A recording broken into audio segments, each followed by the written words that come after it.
So to begin with, our new project is not even a Toyota today. Today, we're working on this. What the fuck is this piece of shit? I bought this a few months ago off of Facebook Marketplace. And if you follow me on Instagram, you've already seen it. And it really hasn't changed much. But this is my 1986 CJ7. And we're going to be using this mainly for parts. Now, I wanted to, when I first got it, just get it running good enough to get it back on the trail. But after working on it for a few months here and there, it really needs more work than I'm willing to put into it right now. So I think the best course of action is going to be to part it out and give it a new lease on life and start on a brand new project. So the plans for this Jeep are this. We're gonna take the parts out of the non-running Jeep. We're gonna build a fully custom tube chassis. And then we're gonna compete in We Rock. Now, I've never built a buggy and I don't know exactly how this is gonna turn out, but I have started building a scale replica kind of what I want. And I'm gonna finish this completely before I start on the actual Jeep, just to kind of get my thoughts in order and to make sure that it will look the way I want it to. And obviously I can't set any of the geometry or anything off this scale model, but it can help me get the look I want and the proportions right. So it's just a 8th scale body and some brake line that I've been bending up.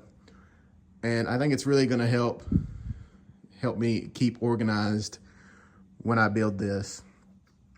But all that being said, we're not working on any of that today. We're actually gonna start a side project that will help us start on that. We're gonna use some of this 4-inch square tubing, and we're gonna build a chassis table. And that's pretty necessary because the floor is not very level in this shop, and I wanna try to keep this as square as possible. I don't know how good I'll do with that, but we'll see. We're gonna start off by building a 5x10 chassis table. We'll take all the parts out of the donor Jeep. We'll lay them out on the table in the correct spot, and then we'll start bending tubes. So overall, building a chassis table isn't difficult. It's pretty much just a square with legs. But there is a few things you need to keep in mind, especially when assembling it. It needs to be A, as flat as you can possibly get it, and B, as square as you can possibly get it. Those are easier said than done, especially when it comes to welding metal together. But I'll show you a few tips and tricks to keep it not only as square as you can get it, but also flat too.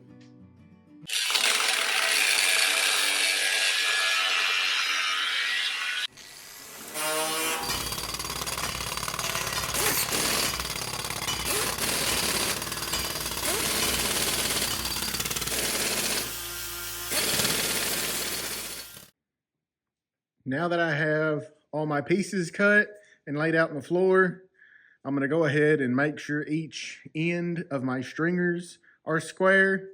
Then I'm gonna put them back on the sawhorses, and I'm gonna make perfectly sure that when I go to weld this together that everything is perfectly flat and as square as possible.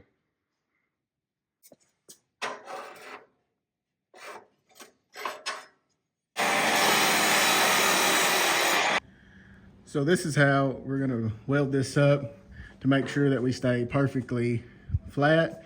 We're gonna start by doing 1/2 of the table at a time and making sure that the stringer is perfectly square with the edge. We'll do that for both sides, and then we can set both of them up on the sawhorses and then get both sides flat with each other and tack them together just like we did the corners. And then once we get the outside square done, we can do the center two in the middle, and then we ought to end up with a tabletop that is perfectly flat, or at least close enough for what we're trying to do.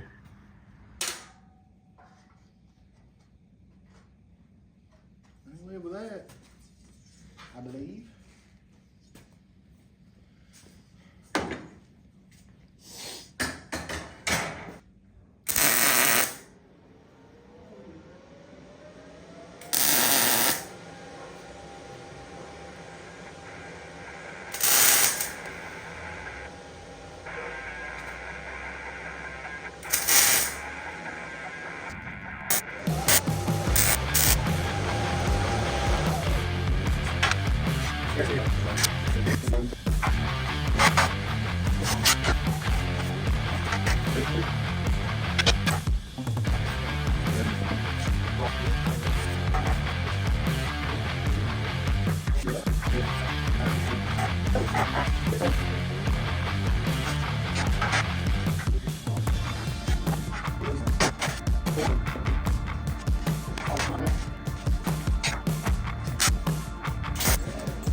Four and an eighth.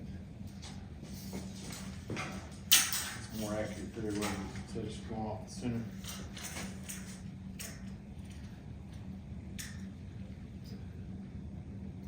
.34 1/16.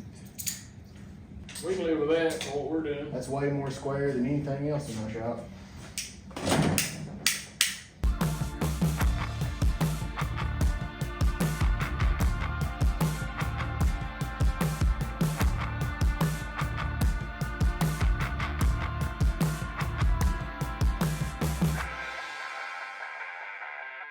It's been a couple days since that last clip, but we've added some more cross beams on the table. We've welded everything in.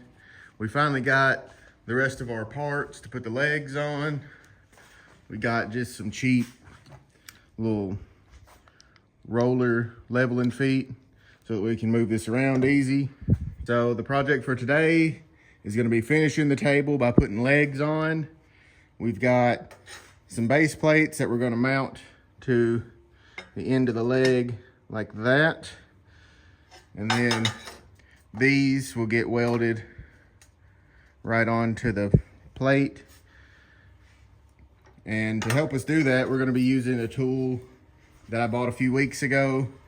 But we've got a Langmuir Systems Crossfire Pro table, and it's really gonna help when we have to make a bunch of repetitive parts for things like buggies and chassis and tabs. And we're gonna use it and see exactly how useful it'll be on this project. So I've loaded up the same file that I've had, and we're gonna cut out 4 more base plates. Move to 0. And then let us begin.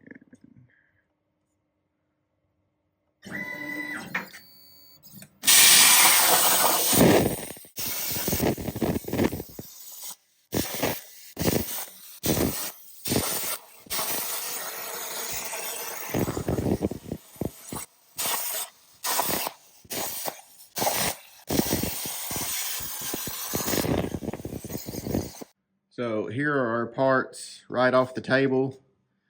As you can see, a little bit of dross, and that'll get better the more I figure out how to use the plasma table. I don't have my feeds and speeds correct yet, but to start with, I can make some useful parts. It's just going to require a little bit of post cleanup after they come off the table to make them absolutely perfect.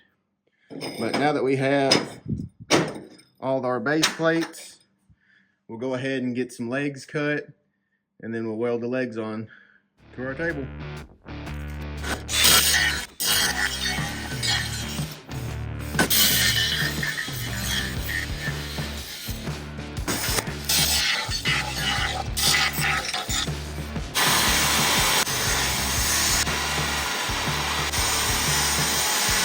got all the parts and pieces for the legs cut out.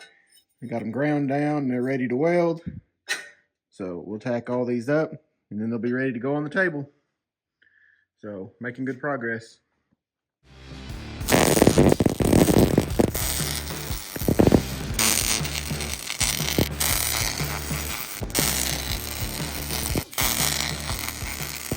And this is the final product.